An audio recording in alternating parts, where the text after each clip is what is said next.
So I'm getting you the leads at the number that you need, and we're doing a great job, but you're not really selling well.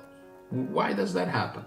What's happening that it's not connecting from lead to all the way to sale? Where would be the problem? So if you're having trouble closing the deal, then you have to look at your internal processes.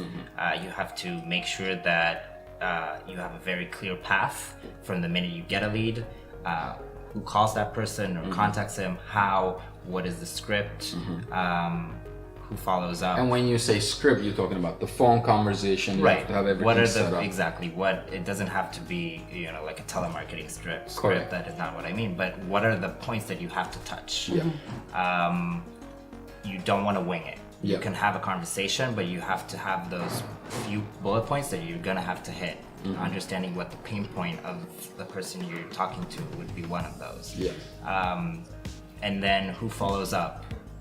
How do you follow How many up? times do you follow? Right. I mean, we have a process at Optimum 7. We don't let a lead go until they literally tell us to go away, because we have to do it that way. If I'm going to call you 20 times to get an answer, then I will call you 20 times to get an answer because you showed an interest into a service. Now, when I make you a cold lead, I'll still send emails and information to you if you have opted in, right?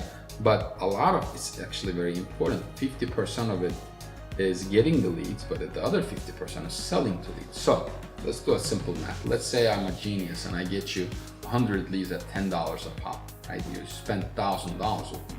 When I hand you 100 leads, how many of those can you close internally? Now, a lot of business owners say, oh, I can't close half of them. They go crazy, they over-promise, right? But then they under-deliver. No, you can't close 50 of them because you have to have previous data. So what we see with most clients and prospects is they don't even have an internal funnel to sift through these leads. And I mean, a lot of people know Salesforce. I think Salesforce is an overkill unless you have 4 or 5 salespeople in your organization. I would suggest something like a Nutshell is a good tool, nutshell.com. Or I would suggest any other CRM that's a cloud-based CRM. And then also if you're selling services, your proposals and your documentation for proposals need to be fast as well. You need to be able to provide quotes on the fly. And for that, I would suggest something like a Proposify, or there are other solutions out there. So you have to make your processes perfect. Then you can get the lead and you can sell to the lead. Because if your processes are not perfect, I can get you all the leads in the world and you won't be able to make any sale, right? So going back to the original conversation of lead generation for small businesses, there are different considerations. And if you are listening to this and this sounds way too technical for you, then you have to find somebody that you trust, that makes sense, that has the authority and that can prove the background, that can give you references to increase your business. And you have to, unfortunately, you have to allocate a budget. It could be $100, it could be $100,000.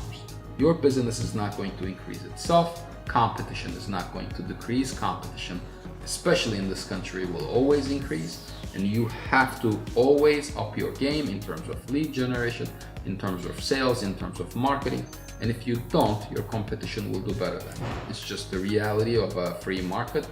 So that's it for this week. We'll talk to you guys next week.